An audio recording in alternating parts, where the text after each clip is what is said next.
Bismillahirrahmanirrahim. Assalamualaikum warahmatullahi wabarakatuh. Salam sejahtera buat kita semua.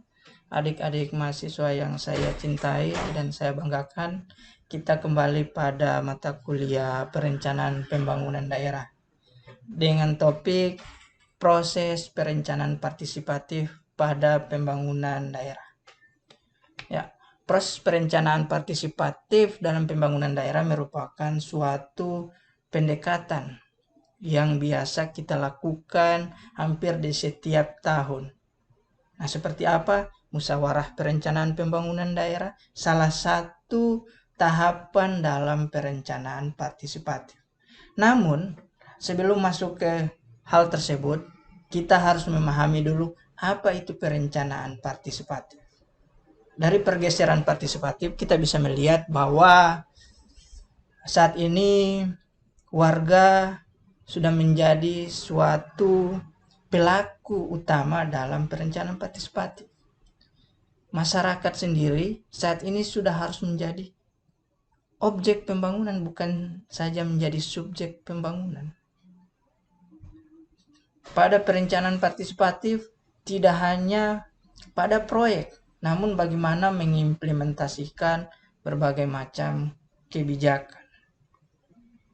Sedangkan dalam pengambilan keputusan tidak hanya pemerintah maupun para elit-elit politik saja, namun harus dilibatkan berbagai macam masyarakat, baik dari tingkat bawah atau maupun masyarakat secara luas. Sedangkan dalam pelaksanaannya harus sesuai dengan tahapan-tahapan, tidak secara langsung mengambil suatu keputusan, sehingganya ini dapat dikatakan secara luas, bukan lagi secara sempit, atau bisa dikatakan ruang lingkup besar. Ya, mari kita lanjutkan kepada slide yang berikutnya, yaitu tingkatan partisipasi yang harus dilakukan pemerintah itu ada 8 derajat partisipatif. Yang tolak ukurnya dan ciri-cirinya, tipenya itu sangat berbeda. Dari derajat partisipasi tingkatan 1 dan 2 itu dianggap masyarakat itu bukan partisipasi. Masyarakat hanya diberitahu, tidak dilibatkan. Jadi tingkatan paling bawah partisipasi, hanya diberitahu.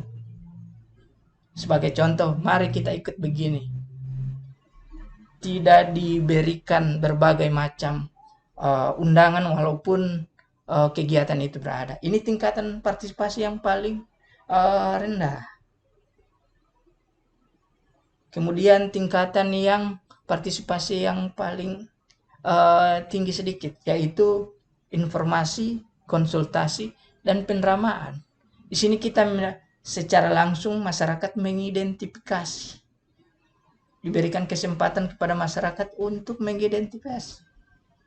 Bagaimana masyarakat bisa mengusulkan usulannya. Tidak hanya diberitahu, namun mengusulkan. Terkadang kan banyak usulan yang disampaikan dihiraukan. Seharusnya saran dan usul harus ditampung. Ini pada tingkatan yang kedua. Tidak hanya diberitahu, namun mereka harus mengusulkan. Nah, ini masuk pada tipe derajat penghargaan. Kemudian yang berikutnya, yang ketiga, yaitu kemitraan, kerjasama, kemudian delegasi kekuasaan, penyerahan sebagian kewenangan, pembagian tugas, pembagian tanggung jawab dana, adanya buku panduan. Terus kontrol masyarakat, kewenangan sepenuhnya di tangan masyarakat. Artinya ini kewenangan di tangan masyarakat. Masyarakat bisa mengelola secara langsung. Bisa bekerja sama, walaupun tidak melaksanakan, tapi bisa bekerja sama dengan berbagai macam lembaga. Mungkin di tingkatan bawah, kelurahan maupun desa, ada lembaga pemberdayaan masyarakat. Tingkatan daerah, lembaga Badan Perencanaan Pembangunan Daerah. Nah, ini tentang, jadi di sini bisa terlibat langsung. Sehingga derajat masyarakat mempunyai kekuasaan masyarakat.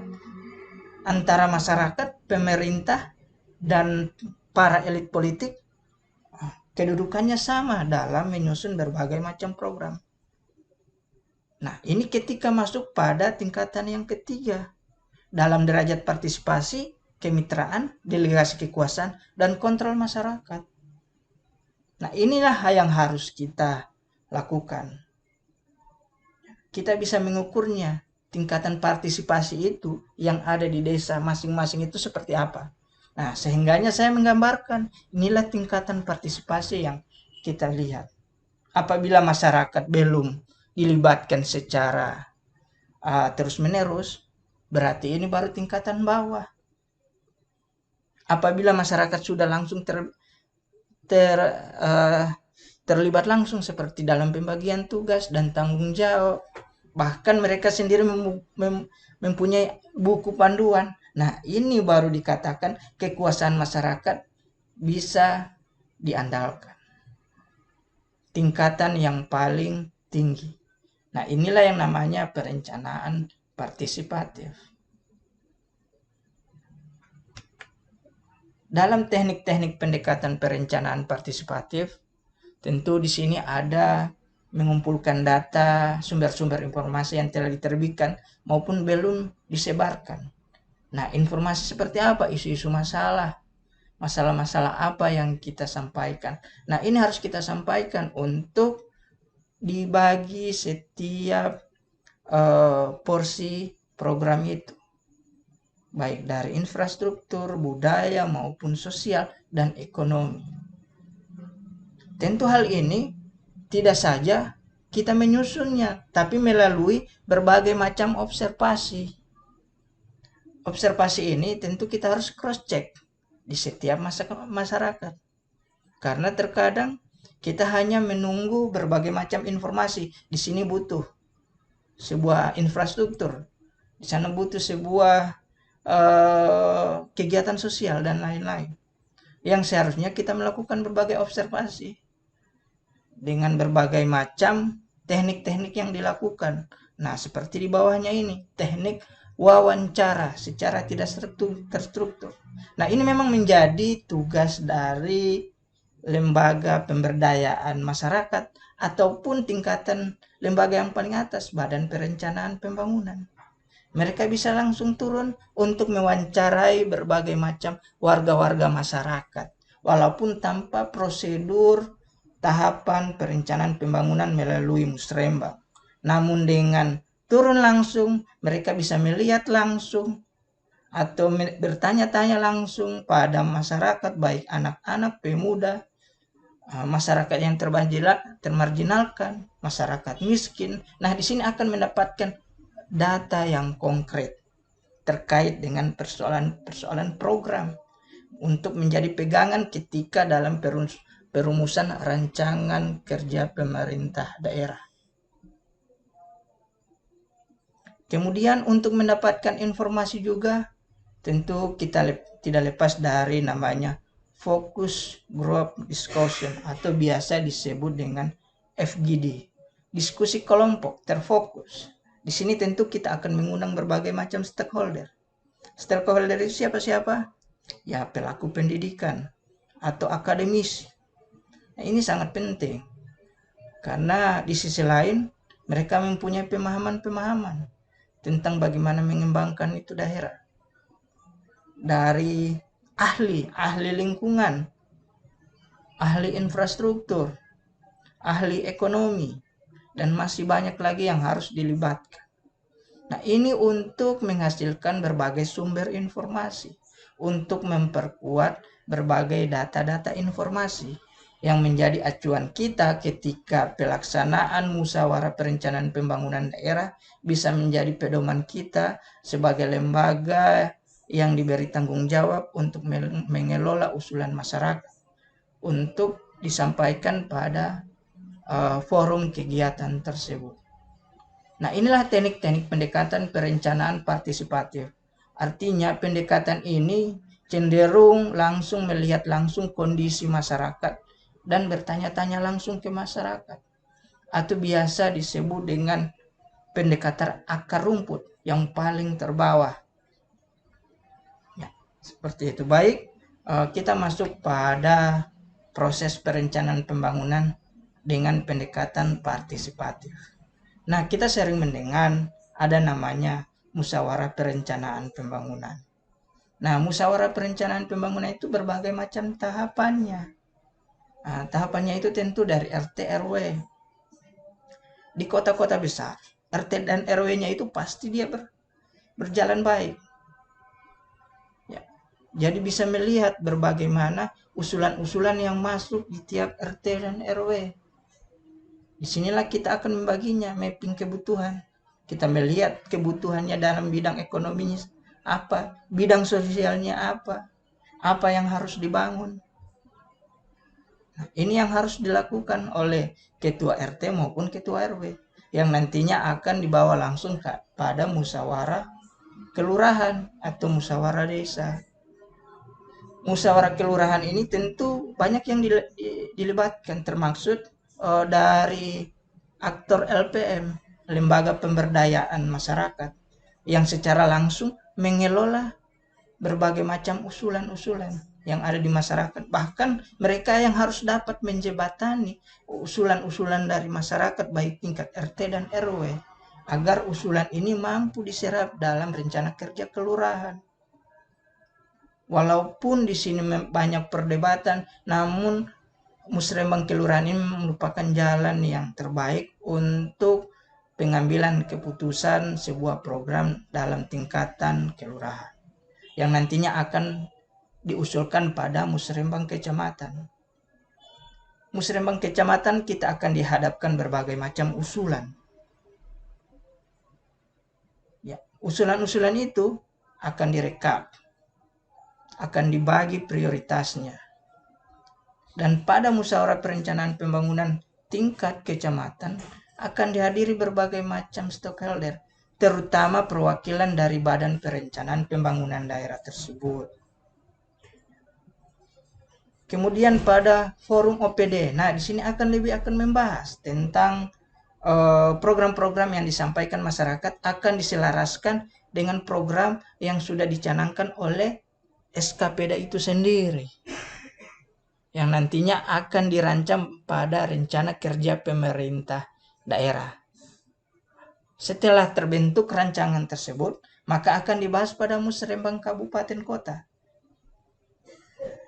Musrembang kabupaten kota ini dimediasi oleh siapa? Oleh Badan Perencanaan Pembangunan Daerah.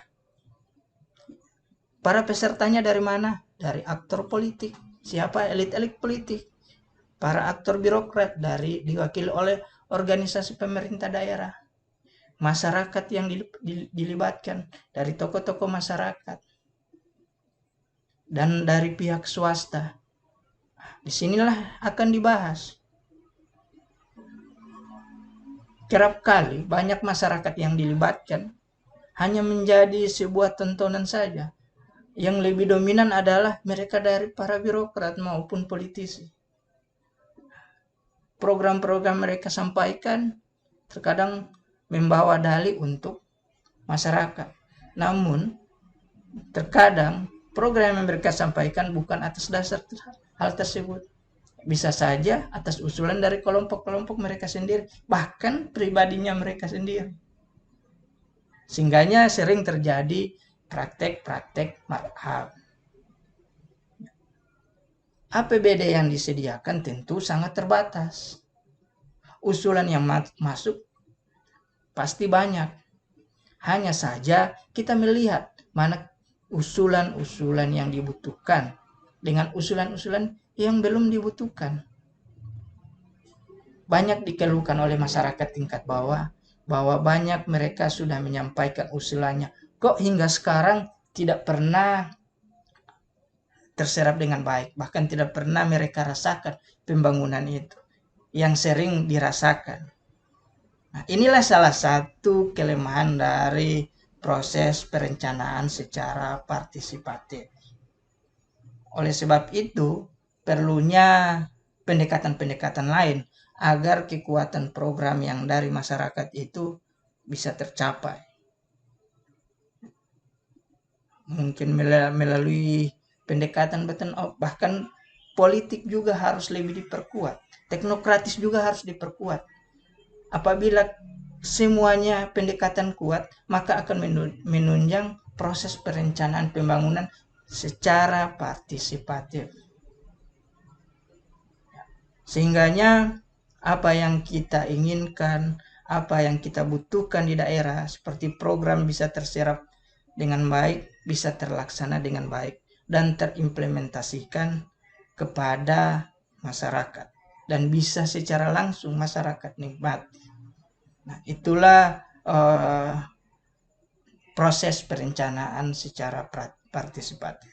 Ya, mungkin di sini saja dulu yang bisa saya sampaikan. Insya Allah bisa bertemu di lain waktu. Terima kasih. Assalamualaikum warahmatullahi wabarakatuh.